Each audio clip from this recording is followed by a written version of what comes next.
ஆனால் கடந்த 22 வருடங்களாக சமூக சேவை இயக்கத்தால் CSM-ஆல் இந்த பாடசாலை நடத்தப்பட்டு கொண்டிருக்கின்றது. இந்த மாணவர்கள் நீங்கள் மாணவர்களாக வந்து பார்த்தால் தெரியும் அவர்கள் எவ்வளவு சந்தோஷமான நல்ல பிள்ளைகள் என்று. அவர்களுடைய மனசிலே எந்த தீமையும் இல்லை கெட்டெண்ணமும் அவர்களுக்கு ஒருபோதும் இருப்பதில்லை. அவர்கள் நல்ல மாணவர்கள். அவர்கள் உங்களிடத்திலே எனக்கு தங்கம் வேண்டும், வைரம் வேண்டும், வீடு வேண்டும், காணி வேண்டும், காரு வேண்டும் என்று ஒரு நாளும் எதையுமே கேட்க மாட்டார்கள். ஒன்றே ஒன்றை தவிர. தயவு செய்து உங்கள் ஒவ்வொருடம் அந்த வினயமாக கேட்கின்றேன், அந்த ஒன்றை மட்டும் அந்த பிள்ளைகளுக்கு வழங்குங்க. நிச்சயமாக உங்கள் வீட்டுக்கு பக்கத்து வீட்டில் சில நேரம் உங்கள் குடும்பத்திலேயே இருப்பார்கள். அவர்களுக்கு தேவைப்படுவது அன்பும் அரவணைப்பும் மாத்திரமே. சித்தி படித்த பெற்ற மாணவர்கள் இருக்கின்றீர்கள். நீங்கள் எதிர்கால தலைவர்கள். மாஷா அல்லாஹ். அதே போன்று இந்த புலமை பரிசிலில் எமது பாடசாலையிலும் படித்த ஒரு மாணவி, அக்குரணையை சேர்ந்த ஒரு மாணவி பாஸ் பண்ணி இருக்கிறார் என்றால் நீங்கள் நம்ப முடியாமல் உண்மையிலே அவங்களுடைய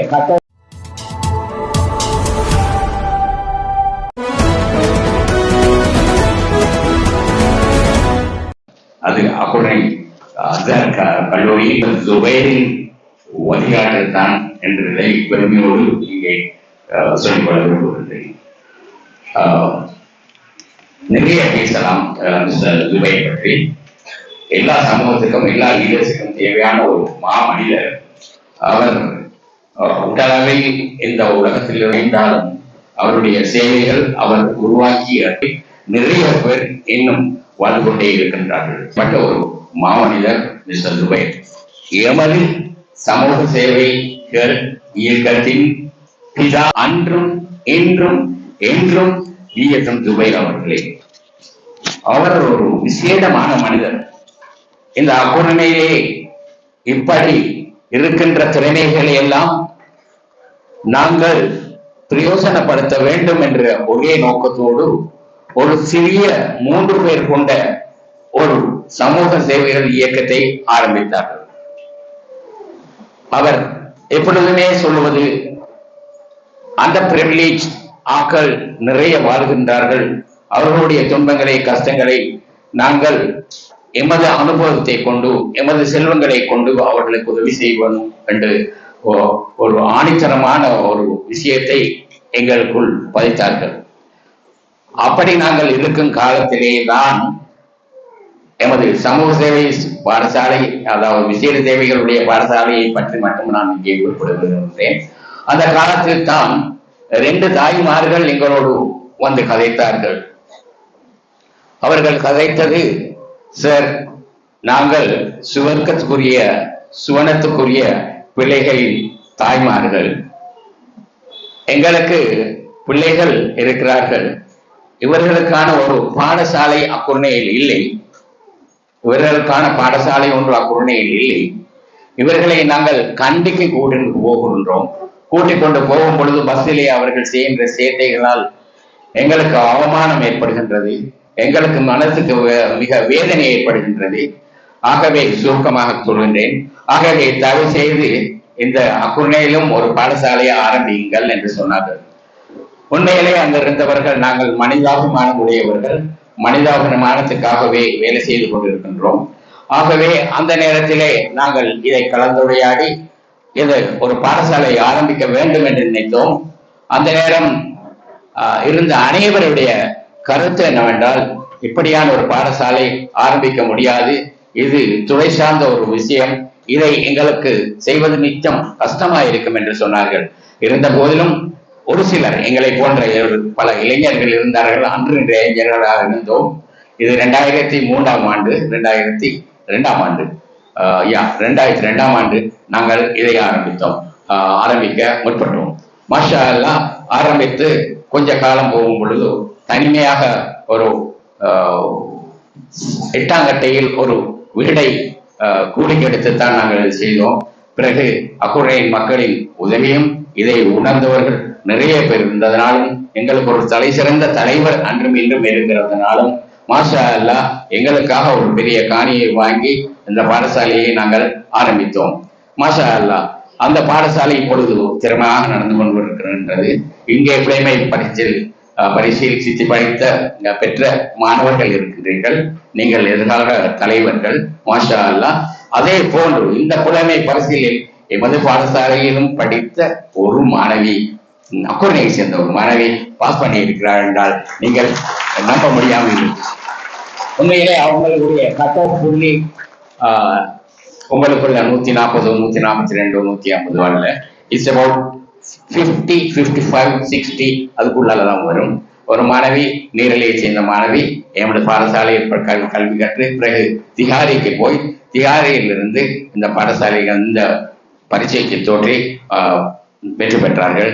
மாஷா அல்லாஹ். அடுத்தது இந்த மாணவர்கள் நீங்கள் உண்மையிலே எதிர்கால தலைவர்கள். உண்மையிலே ஜுபைர் சாருக்கும் அவருடைய டீமுக்கும் நாங்கள் கடமைப்பட்டவர்கள். அக்குறையுள்ள மக்கள் அனைவரும் கடமைப்பட்டவர்கள். எமது சமூகம் தலைமைத்துவத்துக்காக பட்டினி கிடக்கின்றது. எமது சமூகம் தலைமைத்துவத்துக்காக பட்டினி கிடைக்கின்றது. எமக்கு நிறைய தலைவர்கள் தேவை.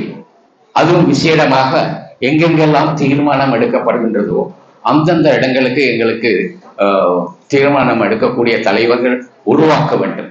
அதை யாரும் முயற்சிக்கவில்லை.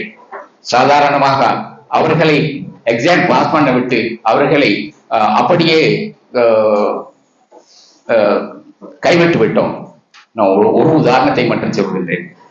திறமை உள்ள மாணவர்களை சரியாக வழிகாட்ட விட்டால், சமூகம் வழிகாட்டாவிட்டால் என்ன பாதிப்பு ஏற்படும் என்பதை நான் ஒரு உதாரணமாக மட்டும் சொல்கின்றேன். ஜஃப்னா சென்ட்ரல் காலேஜ் உங்களுக்கு தெரியும், ஃபேமஸ் காலேஜ். அங்கே போனால் திராட்சை பழம், கிரேப்ஸ் நிறைய நாட்டியிருப்பார்கள். அங்கே ஒரு முறை திராட்சை பழம் நிறைய நாட்டப்பட்டு இருந்தது.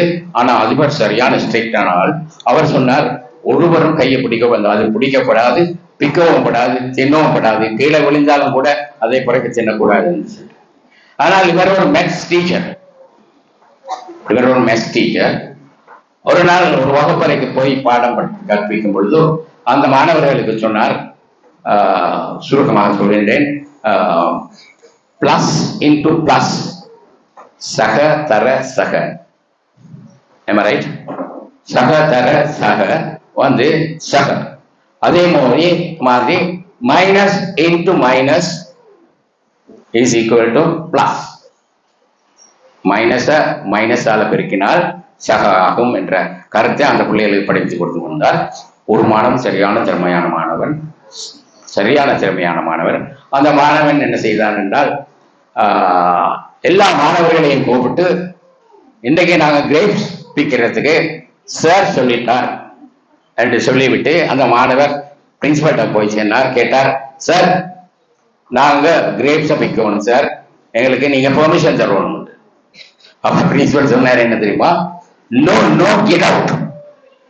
நோ என்றால் minus, negative, negative into negative, then he came out. அவர் வெளியே வந்து சொன்னார், பிள்ளைகளே எங்களுக்கு நான் சந்தோஷமானால் சார் பெர்மிஷன் தந்துட்டார், எல்லாரையும் பாட்டா எல்லாத்தையும் பிச்சு தீண்டுட்டாங்க. தீண்டு கொண்டு இவரோட பிரின்சிபல் வந்து கேட்டார், நீங்க யார் பெர்மிஷன் உங்களுக்கு தந்து? அப்ப அவர் அந்த மாணவன் முன்னுக்கு, நான் என்ன சொன்னேன்? நான் உனக்கு நோன்னு தான் சொன்னேன். அப்ப சொன்னார் இந்த பிள்ளை, நோன்னு சொன்னது நீங்க ஏரியா நீங்க கிளாஸ் கொண்டு படிப்பித்தீங்க, negative into negative is positive சொல்லி. பாருங்கள், அந்த மாணவன் அவ்வளவு திறமான மாணவன், அந்த வேலையை செய்த மாணவன், சமூகத்துக்கு எந்த இடத்துக்கு போக வேண்டிய மாணவன், எந்த வழிகாட்டலும் இல்லாமல் ஆங்காங்கே சுத்தி திரிந்து பெரிய குரூப்பை, ஒரு லீடரை, ஒரு கேங்சியை உருவாக்கி அந்த யாழ்ப்பாண மண்ணிலே ஒரு பெரிய ஒரு பயங்கரவாத குழுவாக மாற்றி அவரால் நிறைய கஷ்டங்கள் அந்த சமூகத்துக்கு ஏற்பட்டது.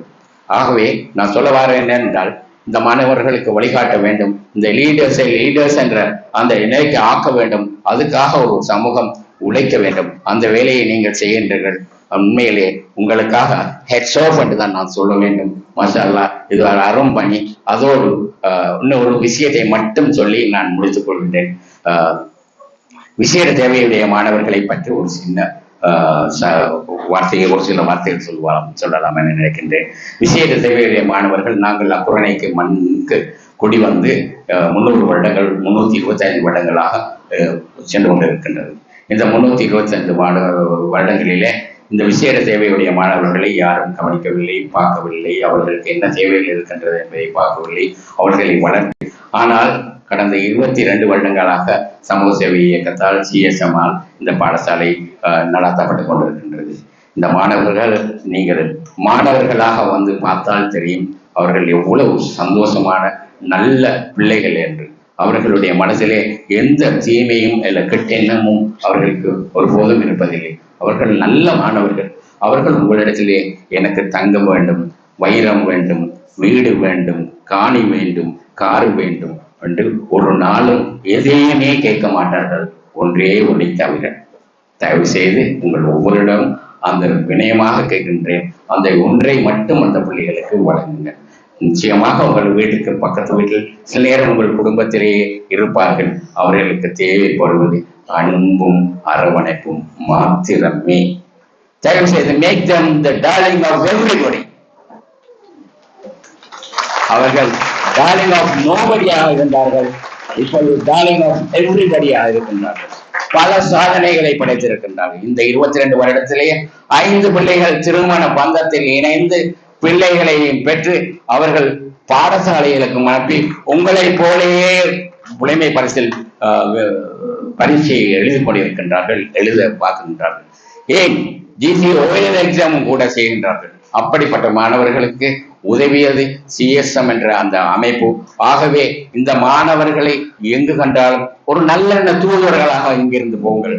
இன்ஷா அல்லாஹ் இந்த மாணவர்களுக்காக நாங்கள் எப்பொழுதும் எங்க அன்பு கரத்தை நீட்டுவோம். இந்த மாணவர்களை எப்பொழுதும் டீஸ் பண்ண மாட்டோம், குழப்ப மாட்டோம் என்பதை உண்மையாக எல்லோரிடம் மிக காத்திரமாக கேட்டு விடைபெறுகின்றேன். நன்றி.